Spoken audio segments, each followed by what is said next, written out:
Okay, so welcome to your first look and hands-on with the brand new Google Pixel 10a. And can we just pull up the Pixel 9a really quick right next to it? Okay, they're actually the same. You know how sometimes smartphone releases are really only just one or two new things? Like sometimes it's just a spec bump or like a slight design update or something small like that. This one is actually truly effectively basically the same phone. And I don't think I've ever seen that before. Like on the outside, you literally cannot tell the difference versus last year's Pixel 9a because there basically is no difference. The phone is the same dimensions, same shape, super safe, super generic, super flat. It's still aluminum on the sides. It's still a plastic back instead of glass. And they still do that nice thing that they started last year where they make the phone just a little bit thicker, which completely eliminates the camera bump and fits a bigger battery. So once again, the dual cameras are totally flush with the back, and the battery is still 5,100 milliamp hours, which is much appreciated in this price range. Buttons are in the same places, antenna, port, speakers, all in the same place. IP68 certified still. It's really just the exact same design. In fact, all of the footage that you've been watching so far has actually been of the Pixel 9a. I'm joking, but it's really not that far off. The only way you could tell is if you notice the slightly different colors. When I say slightly different, though, I really mean slightly different. Because these were the old colors for Pixel 9a, and now these are the new colors, now named Fog, Obsidian, Berry, and Lavender. The display at the front, it's the same, 6.3 inches with well-rounded corners and semi-thick bezels, hole punch top middle still, fingerprint under the glass still. It's still the 60 to 120 hertz display, and yes, it's still set to 60 hertz by default. It's the exact same resolution, exact same pixel density, same. The cameras around the back, as far as I can tell, are also exactly the same dual cameras as before, 48 megapixel main and 13 megapixel ultra-wide. And inside, it's even the same Tensor G4 chip from last year. So it's not even a spec bump. Same 8 gigs of RAM and same 128 gigs of starting memory. And it all shakes out to exactly the same price as last year's phone too, which is $499 starting. And I guess I didn't really have a choice because it's basically the same phone. But hey, I want to be as fair as possible, okay? They're not re-releasing the exact same phone. You heard about the new colors. I went through the spec sheet, studied it, compared it with the Pixel 9a's, went back and forth, and I have come up with a list of every single thing, literally everything that's different about the 10a versus the 9a, okay?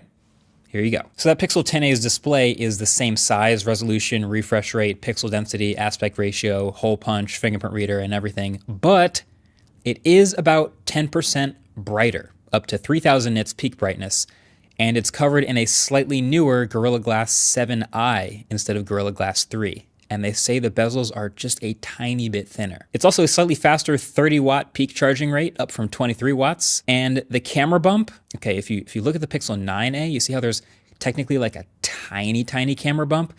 The new 10a is really totally zero, so totally flush. And then the wireless charging goes from 7.5 watts to 10, and there is more recycled content in the 10a versus the 9a. And then in some regions, this one actually now supports satellite SOS, so you can contact emergency services through satellite connectivity when there's no cell signal. And that's it. That is the whole list. I do actually have kind of a lot of thoughts, surprisingly. First of all, I do think this is the most close to a re-release I've ever seen in a phone. It is literally the same chip, same specs, same battery, same cameras, same screen, a little bit brighter, same dimensions. It feels like the same phone with a new name on it. And the thing is, I always want to be careful about wishing for change just for the sake of change, because look, if it ain't broke, don't fix it. I get that. But I still do think there are some obvious things they should have done that the A-series buyer really would have appreciated. Things like, okay, adding Pixel Snap feels like the obvious one. Adding the magnets in the back of the phone, the whole world, including myself, was baffled at the lack of magnets in the iPhone 16e when that came out. It seemed like such a ridiculous omission to take out MagSafe. Of course, word on the street is the 17e is also right around the corner, so we'll see if they change that at all. What a great opportunity it would have been for Google to show up with magnets across the whole Pixel 10 range, from the 10 Pro Fold all the way down to the 10a. But they clearly didn't do that. They could have also, I think it would have been nice if they bumped up the base storage to 256 gigs. It's 2026. That would have been a nice statement, but they also didn't do that. Or even just the chip. Just the chip, like the Tensor G5 is their latest chip, and for years the Pixel has had, the A series comes out a little later, but it actually has the flagship chip from the other big brother phones. And this year they're not even doing that. So it still has the Tensor 4, which is kind of aging now. So really it seems like Google is leaning all the way into the software-defined product that the Pixel really is. And I'm sure if you ask Google, or even if you just asked Pixel A series buyers, they probably wouldn't have noticed the difference between Tensor 4 and Tensor 5 as much as they would notice all the software features that make the Pixel. So this one has all of them. This one has their auto best take feature, which in the camera analyzes everyone's faces from a group shot from a bunch of different frames and then merges them together into the perfect group photo. It also has Camera Coach, which is that feature that walks you through how to take better photos. Neither of which is particularly useful to me, but that's on top of call screening and hold for me and clear calling and now playing and all the other features Google's been putting into Pixels that make me miss them when I switch to other phones. Plus the 7 years of software and security updates. Oh, and even the big one, QuickShare, just on Pixel phones for now, but QuickShare works natively like with AirDrop. This was an update that I made a short about not too long ago, but basically if you have Apple devices and Google Pixels, they can file share between them, and it's kind of sweet. So all of this to me begs the question, why even release a new phone at all? Right? Like if the Pixel, we're just going to essentially re-release almost the same exact phone because the hardware doesn't really matter that much and it's all about the software, why even release a new piece of hardware? Why even release a new phone every time? We even just saw that statement from Nothing about how you don't have to churn out a new phone every single year just for the sake of it, so they're not going to. So why does Google have to? And I'll tell you why. It's just because that's the routine now. That I'll tell you, I was just shooting the device in the city, getting my hands on with it. I was at Google's little like setup for it. And I just feel like the whole thing felt like an afterthought. Like we're just kind of doing the thing we always do where there's a new phone and we don't really care that much, but here it is and you go ahead and make your thing. Like that was the vibes that I was getting, the afterthought vibes. And it's just, this is the routine.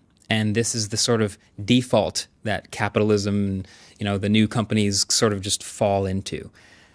And I will say, you don't have to update your phone every year. You'd maybe update your phone every 2 or 3 or 4 years or something like that. But every year is someone's third year with a phone. So if you're Google, you're just making the new thing just to have a new year thing on the shelf. And that's the Pixel 10a. Good thing it's still a decent deal. You know what's not the same as last year, though? Our brand new merch, which we refreshed everything for 2026, and we're really proud of it, and it's all different from last year, from the design to the materials. The fits are immaculate. Check out mkbhd.com for all of that stuff. Anyway, thanks for watching. Catch you guys very soon in the next one, which is hopefully way more different. Peace.